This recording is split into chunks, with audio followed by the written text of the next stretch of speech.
Hello friends, this video on body fluids and circulation part 14 is brought to you by examfear.com. No more fear from exam.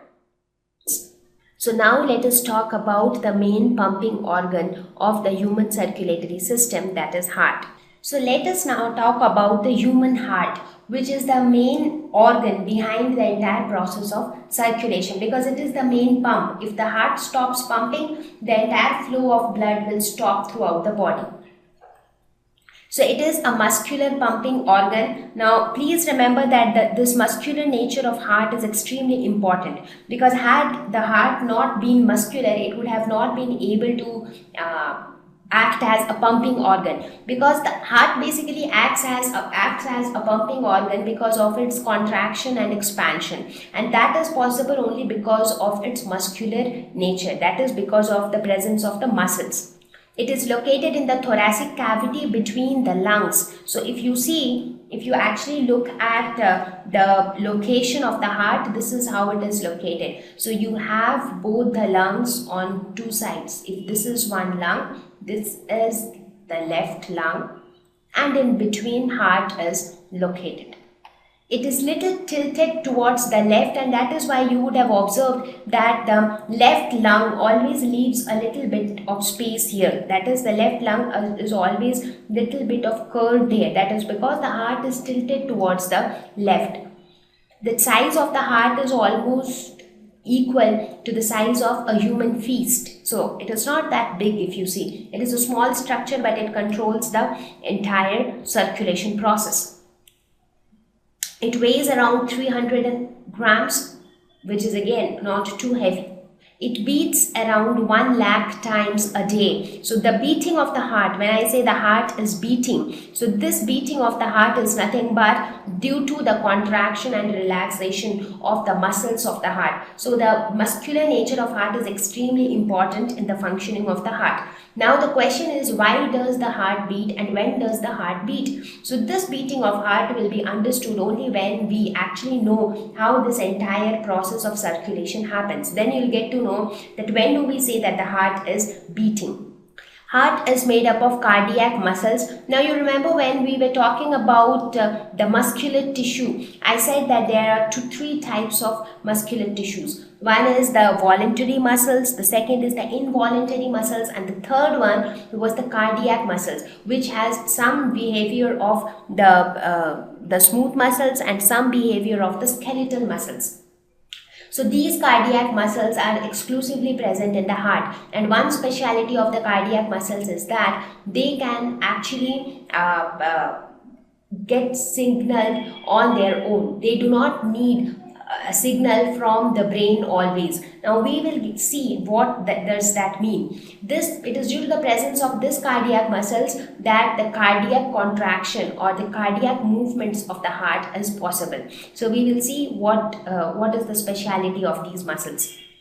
So let us quickly look at the structure of the heart. Now heart is protected by a double layered membrane which is known as the pericardium. So like two layers, one layer and two layers, and in between these two layers a fluid is present which is known as the pericardial fluid. Now why do we have this fluid between two layers? Now let us suppose this is one layer, this is another layer. If you have a fluid in between, it actually helps to give the heart a cushion like protection. You would have seen that if you want to carry something very delicate, say something made up of glass or something, you want to carry it, so you always tend to cover it or wrap it with some soft material like a towel or some cotton, so that it can get a cushion like protection all around itself. So similarly the heart also is protected by this double layered membrane in between which pericardial fluid is present, so that the fluid can give a cushion like protection to the heart. It is a four-chambered structure, that is there are four chambers, two auricles and two ventricles. Now as I said, auricles are the receiving chambers, AIR, ventricles are the pumping chambers, that is VIP. Now, if you talk about their size, auricles are comparatively smaller when compared to the ventricles. If you see, this is the right auricle, this is the left auricle, this is the right ventricle, and this is the left ventricle. So, auricles are smaller than the ventricles. Now, the auricles are separated from the ventricles by a structure called coronary sulcus. So this side is the upper side is the auricle, lower side is the ventricle. So upper and lower sides are separated by a coronary sulcus, which is a tissue like a kind of a structure, which or a groove kind of a structure you can say, which divides auricles from ventricles.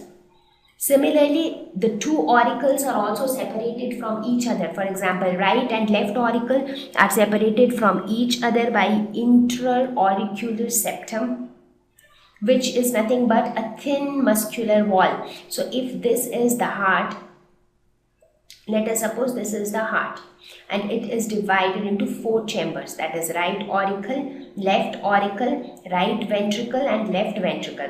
So this auricles and ventricles are separated by coronary sulcus, which is a groove like structure. Right auricle and left auricle are separated by the interauricular septum. Similarly, the right ventricle and the left ventricle are separated by the interventricular septum. So this is interventricular septum. So one important thing to note here is that the interauricular septum is like a thin muscular wall. So this is a muscular wall, so that means this can also expand and contract, and it is quite thin. Whereas if you talk about the interventricular septum, it is quite thick walled. Now, why is it thick walled? Why is the interventricular septum thick walled but the auricular septum is thin walled? That is because the blood which flows out of the ventricles, they actually flow out at a very high pressure.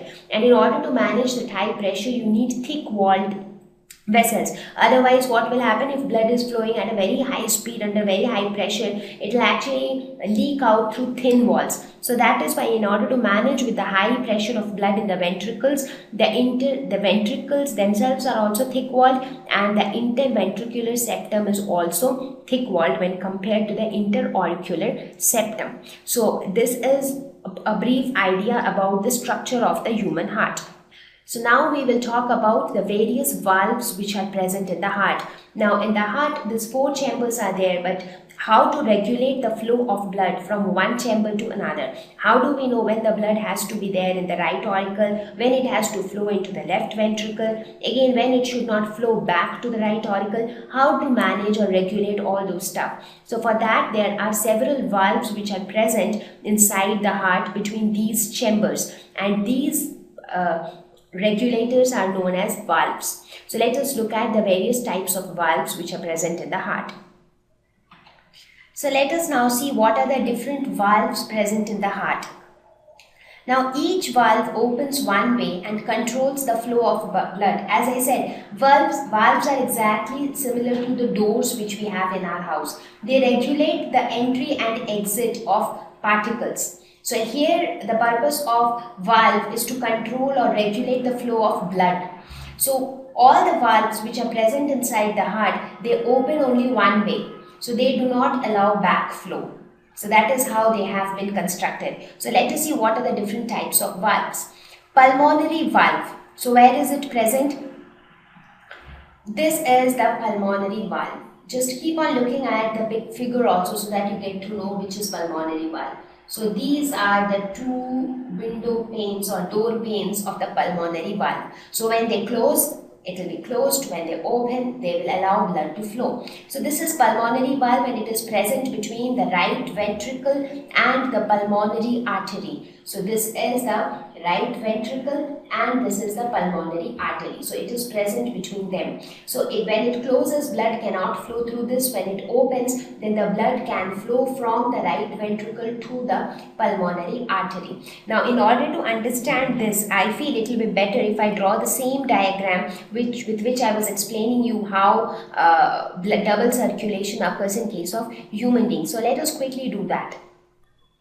So this is what we have studied so far, right? This is our heart, and this is how the oxygenated and deoxygenated blood flows. And oxygenated blood is carried by arteries except for The pulmonary artery which carries deoxygenated blood from heart to lungs.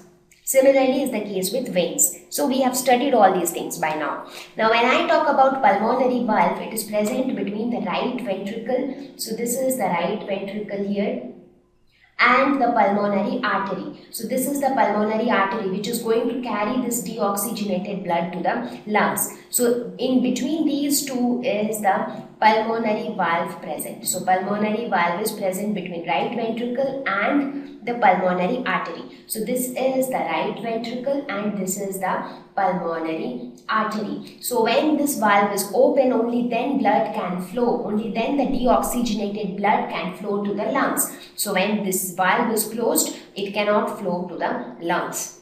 Now why I drew this figure is because till now we have been explaining using this figure, so you might get confused with this diagram. So in order to simplify this, I drew this. The next one is the tricuspid valve. It is present between right auricle and right ventricle. So this is the tricuspid valve and it is present between right auricle and right ventricle. So if you see right auricle and right ventricle, so here it is present somewhere here. So this is the location of the tricuspid valve. Now if this valve closes, blood cannot flow from right auricle to right ventricle. When it opens, blood can flow from right auricle to right ventricle. So similarly, there has to be a valve between left auricle and left ventricle because the oxygenated blood flows from left auricle to left ventricle. And for that purpose, we have the bicuspid valve, which is also known as mitral valve. So these are the two valves which are present between the respective auricles and the ventricles.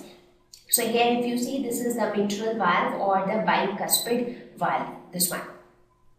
Now why this is known as tricuspid and bicuspid? Because tricuspid valve, the structure wise, it has got three cusps or three flap like structures, and that is why it is called tricuspid. Similarly, bicuspid valve has got two cusps, so it is called bicuspid.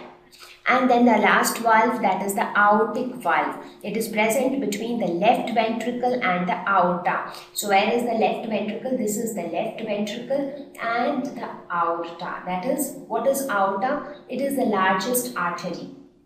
So it carries the oxygenated blood. So if you see, this is the left ventricle and this is the oxygenated blood which is carried by the arteries. Like many arteries carry this, but aorta is the largest artery which collects it, and from there then it goes through many arteries to different parts of the body. So here also if you see, this is the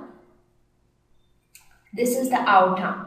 And this is the left ventricle, and this pink colored structure or orange colored structure is aorta. So here you have the aortic valve. So what happens? From the left ventricle, the oxygenated blood goes into the aorta. From aorta, it goes through different arteries to different parts of the body. So here you have the aortic valve. So now you understood where all we needed a valve inside the heart. Wherever the blood has to flow from one chamber to another or from one chamber to some other artery or vein, we need a valve to regulate the flow of blood. So for that we needed a valve between right auricle, right ventricle, we have tricuspid. We needed a valve between left auricle, left ventricle, so we have bicuspid. We needed a valve between right ventricle and the pulmonary artery, so we have pulmonary valve. Similarly, we needed a valve between left ventricle and the arteries or aorta, so we have the aortic valve. So these are the four valves which actually is going to control the flow of blood within the heart, and they play a very important role in the process of circulation of blood. Thank you. Please visit www.examfear.com to watch more videos, attempt free online test, get free study material, find tutors and mentors. Thank you once again.